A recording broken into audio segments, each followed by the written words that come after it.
वाराणसी के घाटों पर ऐतिहासिक और पौराणिक दृष्टि से तो काफ़ी सारे यहाँ पर हमने उस समय के घाटों को कवर किया, लेकिन अब हम आ गए हैं 17वीं शताब्दी के समय बादशाह औरंगजेब के द्वारा बनवाई गई यहाँ पर एक बहुत ही बड़ी मस्जिद, जिसे हम आलमगीर मस्जिद और धरहरा मस्जिद के नाम से जानते हैं। नमस्कार दोस्तों, मैं हूं विक्रम और आज मैं आपको उत्तर प्रदेश वाराणसी शहर के उस धरोहर के साथ में रूबरू करवाना चाहता हूं जो आज आप सामने की तरफ देख पा रहे हैं।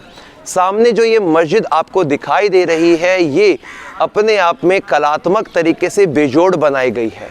यहाँ पर 3 ऊंची ऊंची मीनारें बनी हैं और उन मीनारों पे जो पत्थरों का काम किया गया है वो काफ़ी ज़्यादा उन कारीगरों के सराहनीय के पात्र बनते हैं।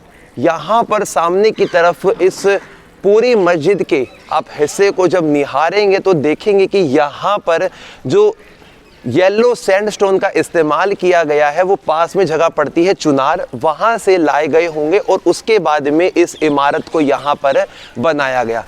बीच वाले हिस्से में आप देख रहे हैं काफ़ी सुंदर एक फाउंटेन लगा हुआ है जहाँ पर वज़ू खाना हुआ करता होगा, जहाँ पे लोग नमाज से पहले वज़ू करते फिर अंदर की तरफ जाते हैं। अब हम इस मस्जिद के थोड़े नज़दीक जाते हैं और वहाँ पर भी इनकी काफ़ी सारी चीज़ों को देख लेते हैं। इस मस्जिद का जो निर्माण है वो 1663 में बादशाह औरंगजेब के द्वारा करवाया गया था, जब वाराणसी में उनका आना हुआ था। तो दोस्तों, इस मस्जिद का जो नाम है धरहरा वो पड़ा है मीनारों से। यहाँ पर 2 ऊंची ऊंची मीनारें हुआ करती थी इसके राइट और लेफ्ट वाले पैनल पर, जो आज के वक्त में देखने को नहीं मिलती है। 1956 और 58 का वो समा जिस समय इन मीनारों का यहाँ पर जो बचा हुआ अस्तित्व था वो भी समाप्त हो गया था। और सामने जो आपको दरवाज़ा दिखाई दे रहा है, शायद ये दरवाज़ा इसके ऊपरी भाग में जाने के लिए बनाया गया होगा। इसी प्रकार का दरवाज़ा उस तरफ भी देखने को मिलता है। और मस्जिद के अंदर वाले हिस्से को यदि हम थोड़ा देखने की कोशिश करते हैं तो सामने वाला जो हिस्सा है वहाँ पर लोग बैठकर नमाज अदा करते हैं। और अब हम जाएंगे इसके अंदर वाले हिस्से में, थोड़ा उसको भी हम देखेंगे कि क्या कैसा हमें दिखाई देता है। जैसे मस्जिद के अंदर आएंगे तो सामने वाला जो हिस्सा है यहाँ पर नमाज अदा की जाती है दिन के 5 वक्त की। काबा यानी कि पश्चिम दिशा की तरफ मुख को रखकर नमाज पढ़ी जाती है। और सामने की तरफ आपको उस समय के कुछ ही जो पेंटिंग्स दिखाई दे रही हैं जो दीवारों पर आज भी बरकरार है, उनको भी हम थोड़ा सा नज़र में डाल लेते हैं। उनको भी हम देख लेते हैं कि यहाँ पर एक बाउल बना है नीचे की तरफ, ऊपर की तरफ एक गुलदस्ता बना हुआ है। और इसी के साथ में मस्जिद के इस वाले हिस्से के ऊपरी दीवार पर भी जो प्राचीनतम समय की यहाँ पर विशेषता है वो आज भी इसके ऊपरी हिस्से में आपको देखने को मिलेगी।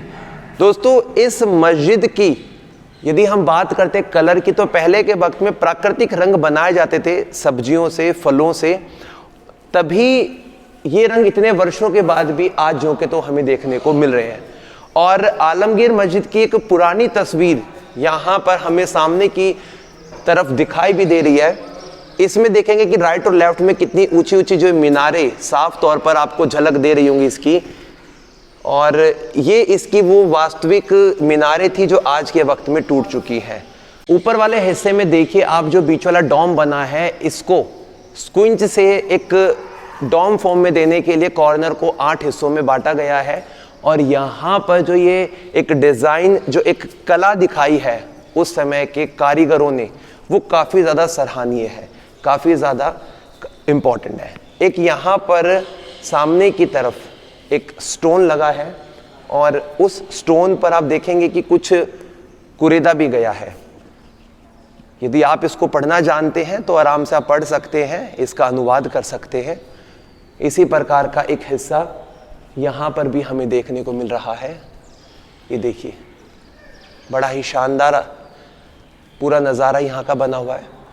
वर्तमान समय में इसके जो रख रखाव करने वाले हैं उनके अधीन में यहाँ पर सफ़ेद रंग का जो ये पूरा वाइट वॉश करवाया गया है, इस कलर को भी यहाँ पर देख सकते हैं बाद में ही चढ़ाया गया है, लेकिन कुछ जो इसकी झलकियाँ हैं वो काफ़ी ज़्यादा पुरानी है। अब हम चलेंगे इसके बाहरी हिस्से में। दोस्तों, इस मस्जिद के बाहरी हिस्से में यहाँ पर जो आपको एक ये बड़ी सी इमारत दिखाई दे रही है, इसको कहा जाता है कंगन हवेली। एक राजपूत घराने की एक रानी हुआ करती थी, उनका कंगन खो गया था, जिसकी वजह से इस हवेली का जो नाम है वो कंगन हवेली रख दिया गया। यहाँ से आप देख सकते हैं कि माँ गंगा के कितने सुंदर दर्शन हमें हो रहे हैं। और काशी की जो ये नगरी है, ये पाक पावन जो ये नगरी, भगवान शिव को अर्पित ये नगरी, यहाँ पर कुल मिलाकर 84 घाट बने हैं। और उन्हीं घाटों में से पंचगंगा का जो घाट है, जहाँ पर 5 नदियों का मिलन, गंगा यमुना सरस्वती, 2 उसकी सहायक नदियाँ, उनकी वजह से इस घाट का नाम पंचगंगा रखा गया। और उसी घाट के नज़दीक में आज हम जो ये मस्जिद देख रहे हैं, धरहरा की मस्जिद, आलमगीर की मस्जिद बनी हुई है। आलमगीर मस्जिद या कहें धरहरा मस्जिद के बाहर वाले हिस्से में हमें बिंदु माधव मंदिर भी देखने को मिलेगा। और दोस्तों, इस मंदिर का इतिहास भी 17वीं शताब्दी के समय का ही है।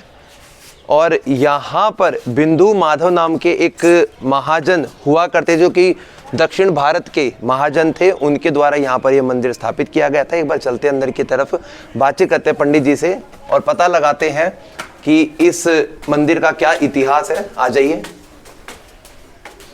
ये बिंदु माधव है। अग्निबिंदु ऋषि ने गंडकी नदी नेपाल मुक्तिधाम में भगवान विष्णु की तपस्या आराधना करके ये विग्रह प्राप्त किया। ये संपूर्ण शालिग्राम विग्रह है। ये गंडकी नदी में ही मिलता है और कहीं नहीं मिलता। इसमें शंख चक्र गदा पद्म महालक्ष्मी, नीचे में सनक सनंदन सनत कुमार, साइड में जय विजय, बीच में प्रद्युम्न विष्णुपुत्र प्रद्युम्न, जिसको कामदेव कहते हैं।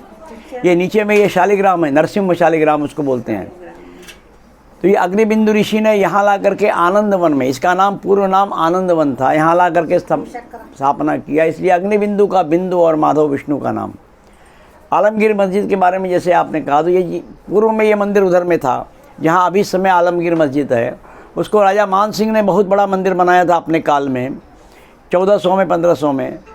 1669 को औरंगजेब ने उस मंदिर को तोड़ दिया। जैसे विश्वनाथ मंदिर को तोड़ दिया, वैसे इस मंदिर को भी तोड़ दिया उन्होंने। इसको तत्कालीन समय में गंगा में इसको रख दिया, 3 वर्ष तक था। 3 वर्ष के बाद में 1672 को शिवाजी महाराज महाराष्ट्र के, उनको जब मालूम हुआ कि ये मंदिर तोड़ दिया गया, वो वहाँ से यहाँ आए और उन्होंने आकर के इस मंदिर को यहाँ के राजाओं से मिल कर के विचार किया कि इस मस्जिद को तोड़ देंगे, लेकिन यहाँ के राजाओं ने उनका साथ नहीं दिया, इसलिए उसको तोड़ तो नहीं पाए।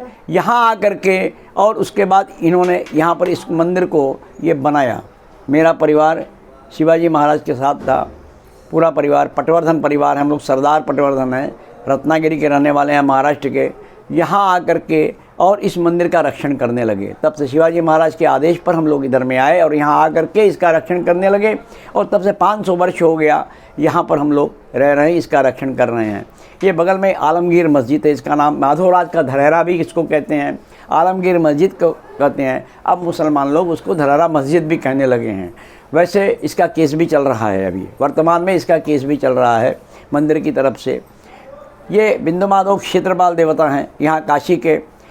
भगवान विष्णु ने इस काशी को बसाया, भगवान शंकर को यहाँ ला करके रखा और यहाँ पर इसको आनंदवन बनाया और इसको आनंदवन हो गया। ये काशी में आनंदवन होने के बाद ये महाराजा काशी नरेश के नाम से ये काशी हो गया। इसको कहते हैं काशीराज। दिवोदास, राजा दिवोदास के नाम से उनका नाम काशीराज था, वो दिवो काशी हो गया। 80 और वरुणा के बीच में होने से इसका नाम वाराणसी हो गया। मुगल काल में इसका नाम बनारस हो गया। इसको 4 नाम से जानते हैं। यहाँ बिंदु माधव, काल भैरव, काशी विश्वेश्वर, यहाँ 3 मुख्य देव हैं। विश्वेशम, माधवम, धुंडिम, दंडपाणी, भैरवम, वंदे काशी, गुहा गंगा, भवानी, मणिकर्णिका। संपूर्ण काशी यात्रा ये बिंदु माधव क्षेत्रपाल, काल भैरव क्षेत्रक्षर, ये काशी के पति विश्वनाथ पहले, श्री अन्नपूर्णा तदा, बाबा भैरवनाथ मंगल करे, धुंडी सभी सर्वदा, बिंदु माधव दंडपाणी दुखड़ा सारा, तुम्हारा हरो वंदो, श्री मणिकर्णिका सुधुनी, कल्याण गंगा करे, कल्याण मस्तु। असल में ऐसा है कि ये 1500 में तवारनीय यात्री फ्रांस का जब इस समय यहाँ आया था, उसने उस मंदिर को देखा था, जो मंदिर बहुत पुराना था 1500 साल में। तो उसने इसका वर्णन किया हुआ है। एक उसकी बुक है दी बनारस करके, उसने एक बुक लिखा। और उसमें उसका पूरा वर्णन उस मस्जिद का नहीं था उस समय। वो मंदिर था, उसका परिसर जो है दशाश्वमेध घाट तक था, इतना बड़ा मंदिर था और कोई मंदिर भी नहीं था। अपने बुक में उन्होंने जो है ये लिखा हुआ है, बिंदु माधव का पूरा वर्णन किया, पूरा ये किया कि कितना बड़ा मंदिर था, कितनी बड़ी बड़ी मूर्तियाँ थी, उसके अंदर बहुत बड़ी बड़ी मूर्तियाँ थी, जय विजय की थी, बिंदु ऋषि की थी, अन्य मूर्तियाँ भी उसके अंदर बहुत थी। इस मूर्ति को तत्कालीन अर्चक लोग थे, उन्होंने बचा लिया और बाकी मूर्तियाँ सब तोड़ दिया, उसी के अंदर चली गई मूर्तियाँ। अभी भी उसको जब खनन होगा उसका तो उसमें प्राप्त हो जाएंगी, वो मूर्ति भी में मिल जाएंगी। तो ये इसका इतिहास है। ये इतिहास ये है कि ये मंदिर वहाँ पर था और इसका केस अभी वर्तमान में चल रहा है, कोर्ट के अंदर डिसाइड होने के लिए रखा हुआ है ये केस। अभी विश्वनाथ मंदिर का भी केस चल रहा है 11वीं का, वो भी अब डिसाइड होगा।